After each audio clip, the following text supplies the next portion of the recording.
You can look a little lively, I mean, it is live, right? Good morning. You know what? I just realized I need to do I need to go ahead and take my Wi-Fi off. Good morning. Say hi. Good morning. Hope everybody's doing well. You think that we would plan better for this, but we don't. So, good morning. If you're just joining us for the very first time, we're going to go ahead and apologize in advance. My name is Amber. And I'm Tim. Oops. And we do live because we're by ourselves and we want to communicate with our friends and family. So, this is kind of how we do it. Yeah, we don't have nobody to talk to. Tired of talking to each other. I mean, you got to have somebody else. I'm not disagreeing, and he's kidding, but I'm serious. Good morning, Tammy. How are you, sister? Anyhow, we started this 2 years ago, and we started doing a live because we were building our house off grid, and I wasn't allowed to post about it online, but I wasn't forbidden to talk about it through video, and we were going through so much. My mom was here from South Carolina. Oh, let me finish our story. We moved from the city in South Carolina off grid here in the mountains of East Tennessee, and we just share our journey of homesteading, living off grid, family life, the ups and downs. That's pretty much it. If you're wondering how can we be off grid and online, we're not that country. We do have satellite Wi-Fi for connection. So if we lose each other, that is the reason why. If there's a cloud, we lose connection. If there's a raindrop, we lose connection. If the wind blows east instead of west, we lose connection. It's just how it goes. Picky, picky, picky. Yep. We did have somebody last week that was hopeful to give us decent internet. Yeah, so no mixed blessing there that we thought it was going to be. And here we are stuck with HughesNet. And they have a monopoly on it, and they know they do, and they can do what they want. And there's nothing you can do about it. Yeah, I think the tower is a little too far out of range. You need to scooch in a little bit. So, look lively. You look dead. And look here. See? Here. See, you look down at you, and your eyes are looking down the whole time. You're like, hey, dude. Yeah, no. White dot. We go through this every week. I'll put a white dot right here. You focus on that, huh? Just kidding. Anyhow, we don't have connection. So that's pretty much it. You good? Are you white dotting it? So we have coffee once a week. A little life. It's older. Sorry. My mother, Timmy's mother-in-law, came as a surprise visit for Lyndon to see her dance concert. And it was super cool. And she stayed with us for a little less than a week. And she had left. When did she leave? Last Thursday, she left. It's always a pleasure seeing her, but it's definitely when you have company, it stops production in a lot of things because there's more working parts, and this life is difficult as it is. So we just, we kind of halt some of the things that we're doing, and we halt making a lot of progress on certain things so we can spend time together. But one of the things that we kind of halted progress on, plus the rain, and we'll talk about that in a second, is the water cistern. Yes, the water mill system. In the water. Mill in the wood. Mill in the water. Sure. Anyway, yeah. What are we doing? We were, yeah. See, you can't talk either. We are building a 325-gallon cistern. Wait. I want to go further than that. Well, hang on just a second. We're going to rewind it. And I keep doing this because we don't have mirrors in our house. So I don't know what I look like until I see y'all. We have it's one of those days. We have a sawmill. God blessed us with one. We were happy to have it. And we milled all the lumber for all of our projects, for the most part. Unless Timmy gets a little anxious and we have a little ching, we go to the lumber mill. See the 2x4s behind us? Those were not milled. Those were bought at a discount store. However, with the price of lumber now, never happened. And he knows it. And I'm kind of thankful for that. Yeah. In small doses, because it forces him to do what we need to do. Yeah. Instead of taking shortcuts and spending money we don't have. Yeah. By that, I mean, we have 47 acres of nothing but woods. And we have a sawmill. So we have the ability, praise the Lord, to mill our own lumber for the projects we need instead of going to the lumber mill and buying really, really, really expensive lumber. So the downside to that, though, is we have to wait. If you do inside application, you've got to wait for it to dry and cure. And it's not covered. It's in the rain. So we've had rain all week. Praise God, we've had rain. We'll talk about that in a second. But it makes the project slow because you've got to have all of the right working parts to mill the wood. Now you can catch them up. That's it. Yeah. So. Well, last week, what did you do with you and Gavin? Cut trees and did all that? Yeah, we had some smaller trees that would work for the footers, so we were able to cut the bottom of the tree off and cut it up into lengths for the footers, and then we used the rest of the tree to run through the mill and make our framing for it. It's going to be about 2,400 pounds. So, well, what is the process with? No, it's 25. I thought 25. What is the process of cutting the trees and using them for footers? The process for cutting the trees and using them for the footers are, after you've figured out the length that you need your footers, how far you're going to put them in the ground, you cut those and then you use the draw knife and you take the bark off of them. And with, Didn't you char them? No, we didn't char them. We tarred them. I thought you charred them too, because I heard you can. Yeah. You said I gotta when you came back up from getting water one day or something. You're like, I gotta get back there. I've got the wood and the fire for the post. No. Sometimes she hears things that it's just not there. And she thinks that I told her that, and I'm like, no. Well, maybe you had the wood going for the water or something. I don't know, but you rushed back there. I said, well, I thought I saw something burning. Yeah, there was a fire going. See, I'm not crazy. I just heard part of it. The footers, just big around. And anyways, we tar the wood that goes in the ground, and the locals here said that is better than using concrete or anything else.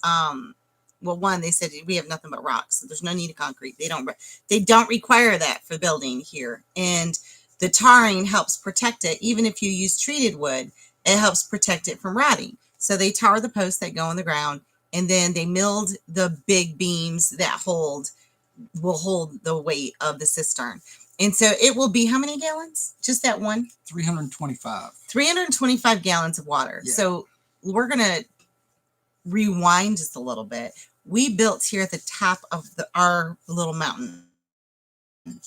And it's little in comparison, so don't be going, oh, Amber, you don't know what mountains are. It's a mountain to us. We're flatlanders. A hill is a mountain to us. And so anyways, we built it pretty much at the top. Actually, Gavin and Ashlyn will be building at the top of our property, which is how many yards would you say it's up from here? Another 500 yards or more? Yeah. And I think it's easily another 500 yards. Yeah, they're probably another 50 or 60 feet higher. In elevation than us as well.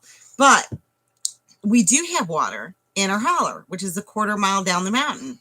And it's in the holler is like a valley. And we have spring-fed creeks year-round. And then we have an artesian well. But we have to haul the water up the mountain every day or every other day in our buckets and gallons. It is a tedious job that Timmy does with grace. I don't do it. I have done it, but I don't do it. Because a lot of them are 5-gallon jugs, and you sit there and you do the math with that, and that's what, 40 pounds? Mm-hmm. And per jug. And then we collect rainwater. Well, for a month and a half, we've had a drought. Yeah, I mean, we've only had rain for like a week, but it's been raining every single day. We've gotten rain, but it's just like a It was like a drop here, a drop there. To do anything, fill the it rain didn't barrels. fill our rain barrels. Yeah. And we use our rainwater for feeding our livestock. We use it for washing clothes. We use it for watering the plants. I've used it for washing dishes. We boil it for bath water. And so it's very essential for us because we have to haul every drop. But when you do that, you don't waste water. And we could have done a well up here, and we could still do a well up here if we had thousands and thousands of dollars. Plus, you need the electricity for the well. You need electricity for the well pump. You need electricity for the light and everything to keep it warm in the winter. And we just have a minimal solar system. I mean, we have small in comparison. All the people that come here that are familiar with solar are shocked that our system is so small and how we operate. It works for us. It works for us, but we can't extend a load on it, even if we had the money, without expanding the system. Yeah, well, I mean, anytime you buy a solar system, the first thing you do is you realize what little you can do with it. Yeah. Okay. Once you figure that out, I mean, you can. I think that should be a whole other subject. Yeah.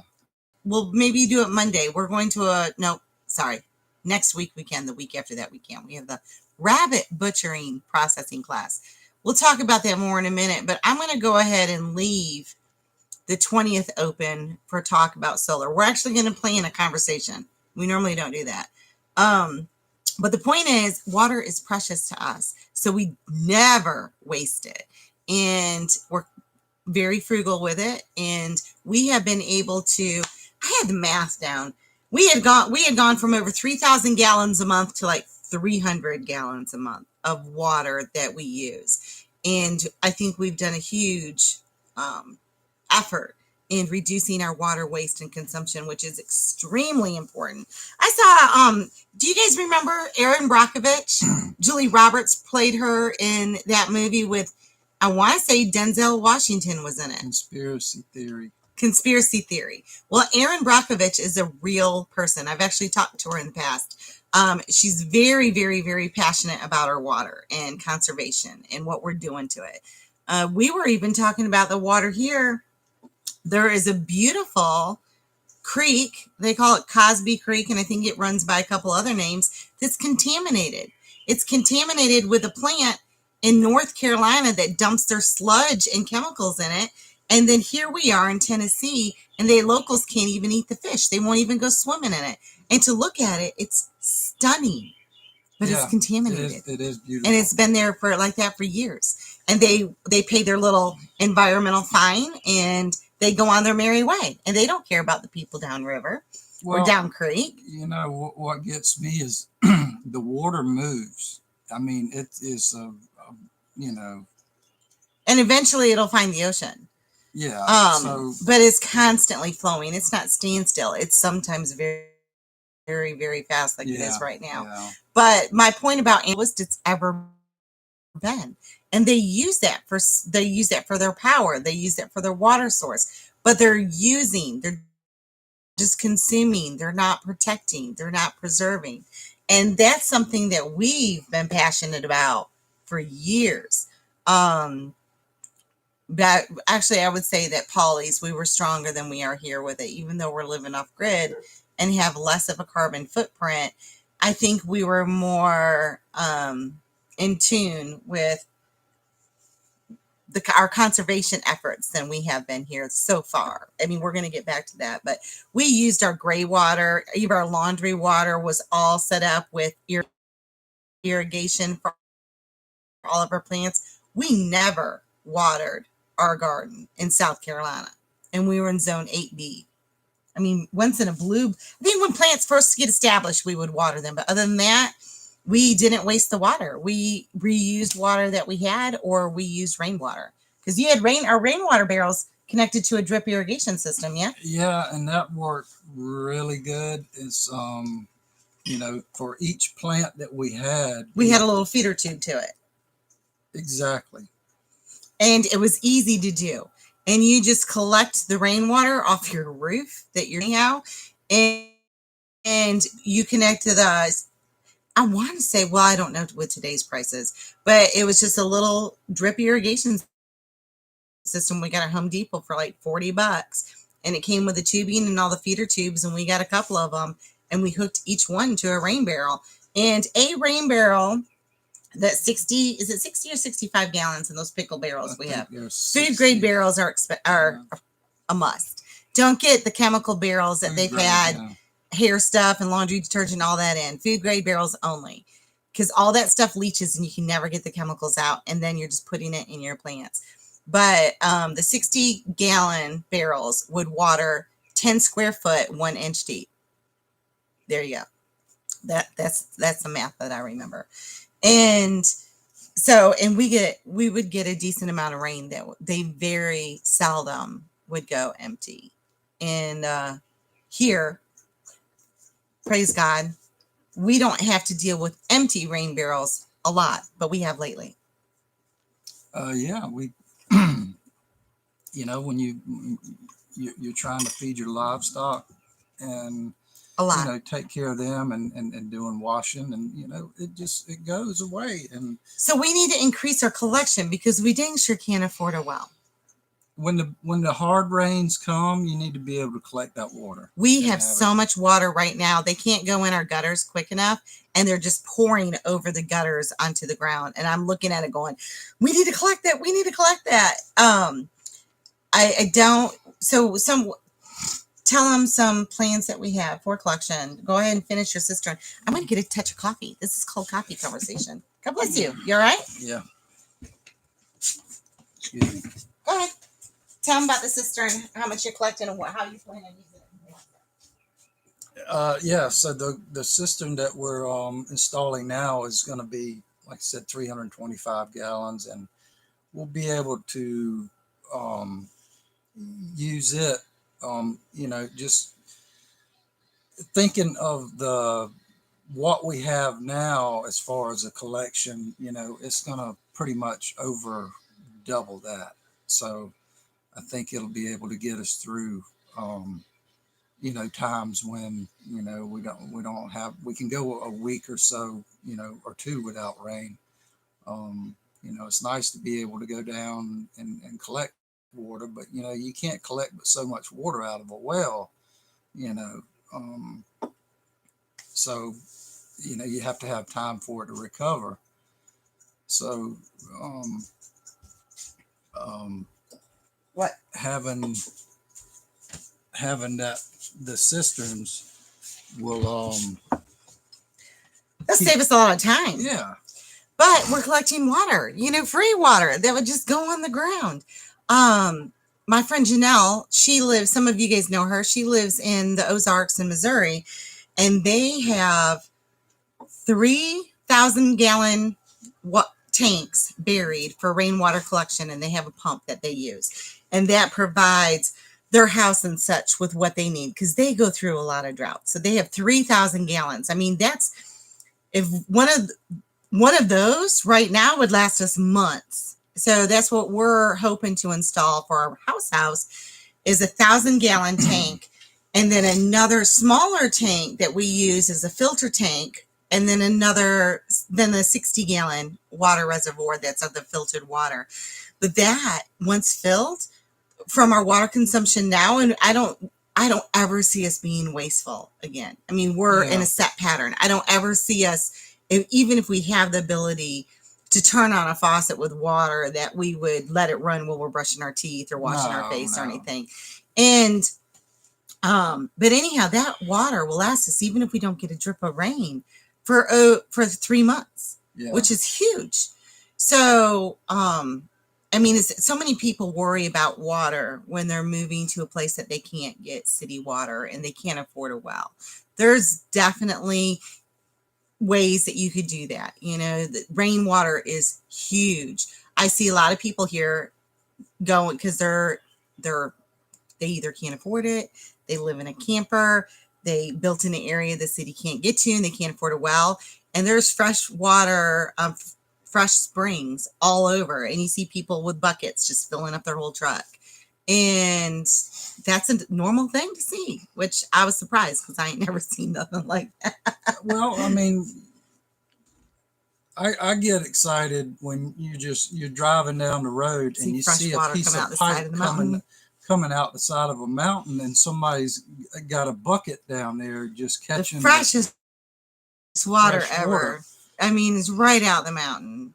There's nothing upstream that can contaminate. You know, if you think about where we came from and the whole water treatment processing deal. It is everybody's responsibility to treat our water system properly and with respect. Right. Every single person in business. And it just blisters my bum that people don't understand. And this is something that would be educational to teach in school, not this stupid CRT. And most of you know what that is. But they need it in our environment because it's all we got.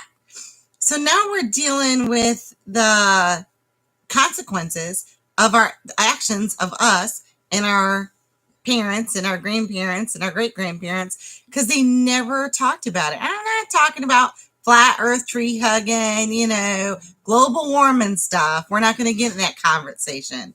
I'm talking about just basic common sense and respect for the earth.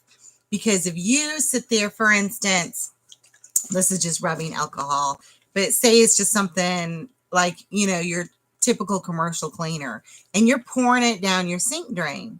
Where do you think it goes from there? Well, let me tell you. When we were in South Carolina, everything that goes in your drains and in your toilet ends up in our ocean and in our creeks. They get our water from the Intercoastal Waterway. They go to a treatment plant. They treat it with chemicals. They add their fluoride. They add more chemicals, then they send it to your house. You pour it out your faucet, you brush your hair, you do whatever. You take your prescription pills, you flush the extras that have expired. You take your hair dye, you put it down the sink. You take your bleach, your Tide, your Gain, your Pine Sol, all that stuff that's water soluble, which means you can't ever separate it, goes down your drain, back to the treatment plant with your poo. They treat it, they remove the oxygen, so all the sludge and icky stuffs go to the bottom, all the good stuff stays on top. They remove your poo, the sludge, the pills, everything they can separate. Most of it they can't. They treat it again, and then they put it right back into the inner combs, and they have dying fish, and they have dying wildlife, and they have oxygen depleted water because our chemicals are killing the good bacteria in the water for that natural stuff to happen. There's my soapbox. So I think in their theory, they're hoping to take that water and sort of pre-process it and clean it and then put it back in. So that kind of Well, they got to. They can't just put poo in the water. I mean, there are some laws against that. So that kind of dilutes, even if they get dilutes and Well, no, all those chemicals and all the chemicals that we put in it that are water soluble that they can't separate kill the good and beneficial bacteria in the water that helps keep it balanced.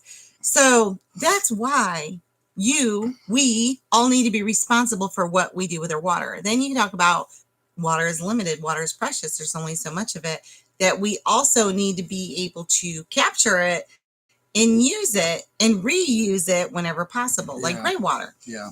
Washing your clothes. If you use a good biodegradable, non-toxic laundry detergent, you should be able to use all of that water. What is it? 15 gallons of water per load? I want to say it's 15 gallons of water per load, if I remember correctly. 15 gallons of water. That's a lot of water. That's half of our water consumption for the day for everything that we use, except for our livestock.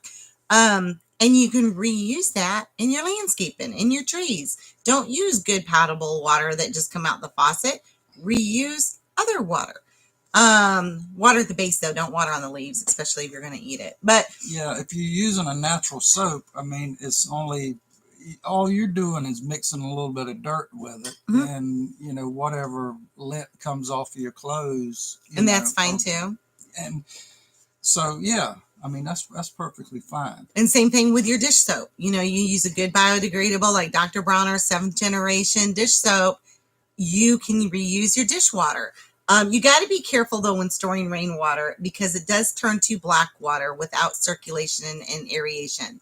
And that is something that we have to work on. We need to put a pump out in our cistern to keep it circulated, to keep oxygen in it so it doesn't go stagnant, because water, bad water, can make you really, really sick. Always use a filter. We recommend a Berkey filter. There's other good ones out there, but that's, oh wait, our internet is unstable. Our internet connection, not a cloud in the stinking sky, and our internet connection's sand. Mm-hmm. And that is more than sufficient. And it goes in one, comes out the other, and then goes into a holding tank. He actually even sent us pictures, a video. He's got quite the system set up at his place. He has like 4 of the tanks in his garage that we're going to have for the animals. But that's what we're hoping to have once our house rainwater's setup is done. But right now, we're only using it, we go through it like that, so it doesn't stay stagnant.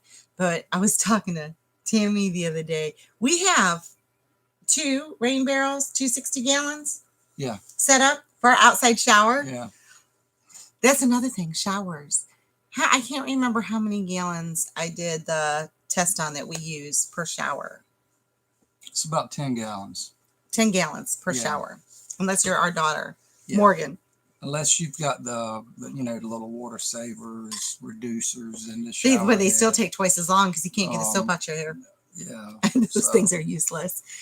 I mean, what's the sense of reducing water if you're going to be in there twice as long? Have it full blast, get the soap out, and then turn it off when you're not using it. Yeah, we're so accustomed to getting in the shower and turning the water on and doing your whole deal until you're finished. And those days are gone. That's nice. I talked with someone the other day. Said, "Man, I worked hard today. It was hot. This is so funny. Dirty, filthy." And he said, "Man, I got home. I took a 20-minute shower," and I was like, "Really? 20 minutes?"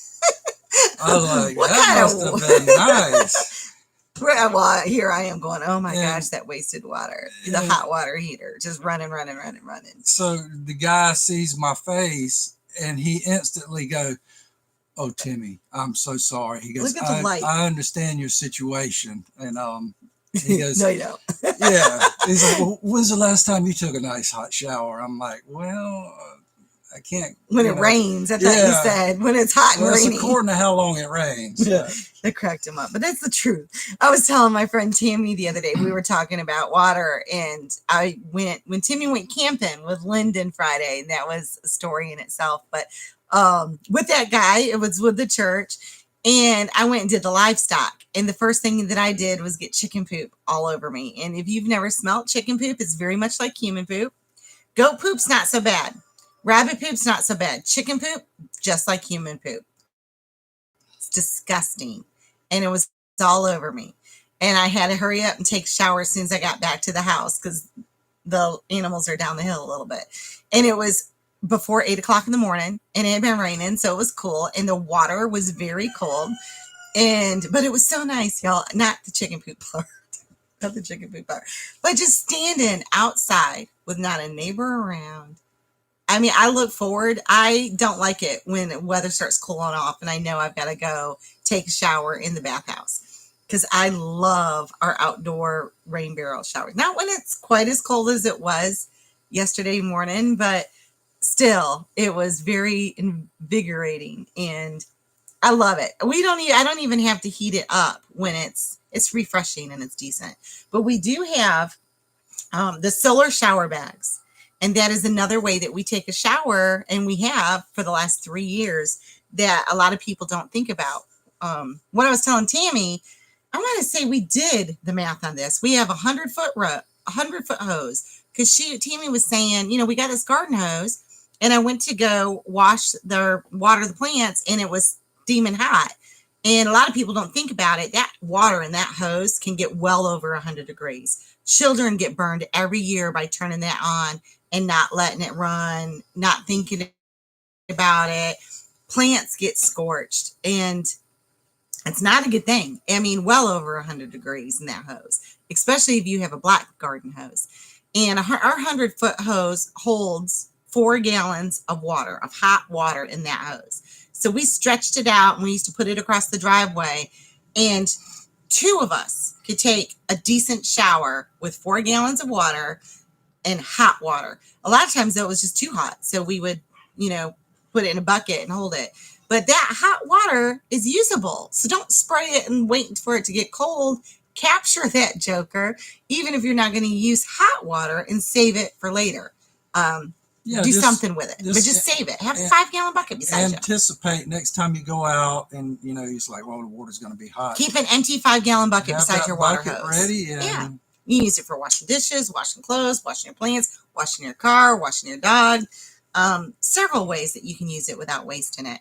But people don't think of their garden hose being a way to have hot water when either hot water is broke, or you don't have one installed, or new construction, or you live off grid.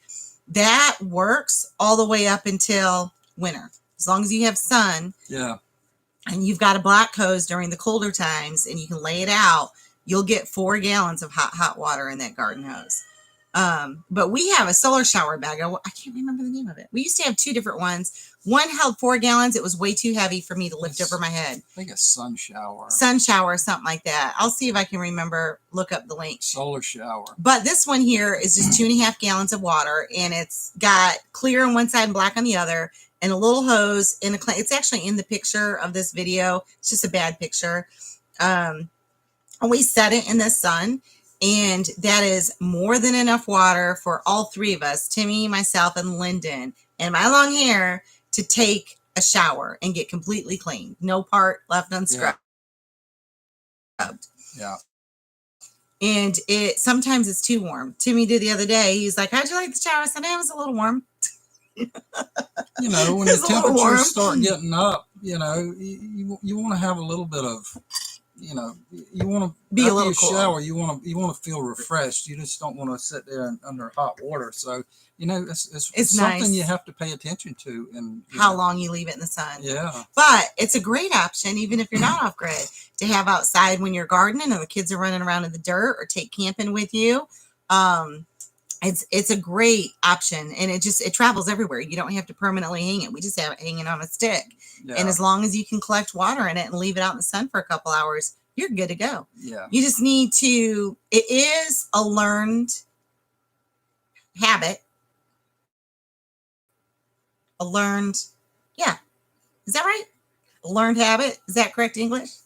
For not being wasteful.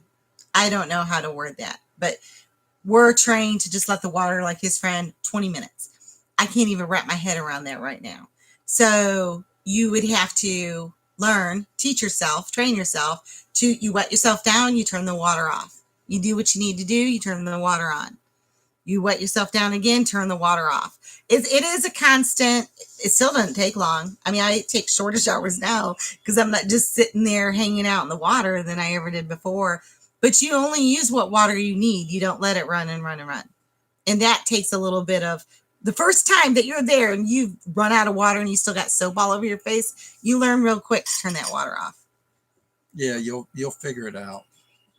Yeah. But it is a habit that you've got to retrain yourself to do. Yeah. So I'm sure there's different ways to build a shower and have different little things to outside showers. To help you, Well, this one here's going to be all hot cotton. Yeah, to customize it to yourself, whatever works for you. So, but a lot of people don't. So we didn't know what we didn't know. We didn't have anybody to share that information with us. We did not. So that's why I like to share the options with other people. Because, for instance, our friend Josh and Jennifer, they were moving here and under construction. Their water wasn't hooked up yet. They found it's a place called the Chicken Coop in Cosby, and they rent. You can go in there and pay $5, $15, $20 and have full access to shower, internet, and a kitchen and laundry. And I didn't even know a place like that existed. Heck, we were driving 45 minutes away to a rec center that we paid a membership to so we could use their gym shower during the winter. I mean, that's what we did. We drove 45 minutes one way to go take a shower every week, and we took one more than one. But it was a lot of a wait time on the road just to get clean. And it was a pain, but we managed it. We made it, you know? Yeah.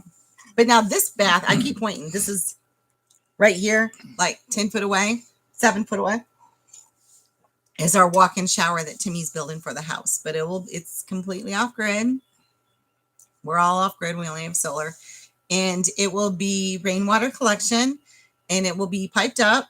And I have not bought the shower fixture yet, but if you can ever remember the public pools that have the outside shower where you pull the chain, that's what we're going to use. I don't want a faucet that you can just leave on, because I know us and I know children. And if you have a faucet you can turn on and just leave on, you can pull, they'll get the job done. We're going to do a rain head shower. So it's right overhead and it's big. That's what we're going to do. And I'm excited about having an indoor shower again, especially during the winter. Not that the outside one is bad. It's not. I mean, we got the itty bitty little wood cook stove in there. It's tiny. It's as big as your knee, tall as your knee, but it heats that joker up. But the walk from the bathhouse to the house is quite cold in the snow. Yeah, it'll wake you up. But yeah, our outdoor rain barrel shower, I love it. I don't feel like we're missing out. I don't feel like we don't have what we need. I don't feel like we're poor people. It's actually a feature that I love. Yeah, I mean, I look forward to it. Yeah. And unless I hear people in the woods that I really don't like it. But you're just sitting there looking at the mountains, not a house, not a building, not a man-made structure in sight for as far as the eye can see. There's nothing like it. Yeah. Well, with the season here, it's summertime, you shower outside, you've got plenty of leaves on the trees. And nobody can see you. You can't see anything around here. So wintertime, you ain't showering outside. There ain't no leaves on the tree. And there's possible people walking through the trails on the mountain. If they had binoculars, they could see us if we were doing that. But we're not. I'm not that crazy. It's just coming from the beach and working on beach houses and stuff like that, and seeing the outdoor showers. Actually, there's people who do shower at the beach. All beach houses have outdoor They shower. have that little enclosure that you go in. You've got that would be nice. But I want the mountainside open. Yeah. So because I want to be able to see the mountain. I think I'd like to do something like that, so it's convenient. We can come off that walkway with a deck closer to the bathhouse. Yeah, that way if we have guests over and they want to go out there and shower, they get privacy. They've got privacy. Yeah. So. Yeah, because we were like, Mom came over. I said, we're going to be inside. We're not looking. Yeah, we got the doors closed. So we'll probably do something like that in the future. But yeah, those are all really good options. Another thing too, it's not necessarily water collection, but how we'll be using to pump our water heater water that is a windmill or wind energy per se. I know somebody else in a group that I'm in, or even our group, said that they have a windmill, and they said you definitely need a hot water heater to dump your extra energy into, because for solar and wind generation, when it fills the batteries, there needs to be some place that the extra energy feeds off into, that it can dump its energy into. And so a hot water heater is a great option for that. We never thought it plausible to have a hot water heater because it takes up so much electricity. Most hot water heaters have to be, pretty much all of them have to be, unless they're propane or gas, wired into 220, correct? Or is it 210? Is that how you call it? Well, 240, 220. The big stuff. Yeah. And we could never do that here. But if we add wind energy, then it'll be able to dump into the hot water tank and keep that water warm. So we're hoping that that can be an option down the road. But we're making do for now. Oh yeah. And we did buy a tankless hot water heater that operates off of a tank of propane for the cabin. We're probably going to, for down in the holler where Gavin is, we'll probably end up using it up here for a while. But Timmy is going to build a wood-fired hot water heater system. And when we get to that process, we'll share it with you. Absolutely. We're still into the conceptual part of that and the idea planning, but we're not there construction wise. We've got to do the cistern for the livestock. Timmy's got to clean the pool and hook up the sand saltwater tank. It's a sand filter with a saltwater system. We've used one in South Carolina and we love it. And it's the pool that he built, hand built last year, and it's gorgeous. We just can't get in it because it's yucky and got little floaty bugs in it and stuff. And then after that, you and Gavin are going to move the sawmill and start working on the man cave. Sure are. At the same time, too, I have it on our list. I think it's going to be this week. We're going to go up with Gavin and help him and Ashlyn house placement. Find their house placement so they can finally start to move forward with that part of their lives. Yeah. And it's going to be a work in progress, and we'll bring you along with it because I'm so excited for them. I'm a little jealous. They're going to have a better view than we do. We'll visit often. But that's going to take place hopefully this week as well. Yeah. So we got a lot going on. Everybody has a lot going on. But we've been talking for 40 minutes. Can you believe that? It went by fast. I'm sorry. But we do. Water is something that we're really passionate about. We always have been, especially living at the beach. And I'm glad we had that knowledge and experience to carry with us here in the mountains. That was the main thing when we were looking at property is water. It has to have water because we know how vital and precious it is. And when we saw those creeks, we're like, sold. Well, actually, when he saw the view, he said sold, but it had to have water. That water was our top priority. Well, they said we had a well, but I couldn't find one. But we finally ended. We found it. It was in the dirt. Yeah. But that's down in the holler. It does us good, but it doesn't serve us properly here at the top of the mountain. That's all there is to that. So you guys have a blessed Sunday. We're going to go heat up some more coffee in our percolator. Thanks for putting up with us. Bye, y'all. Have a good day. Oh, Father's Day's next Sunday. Did you know that?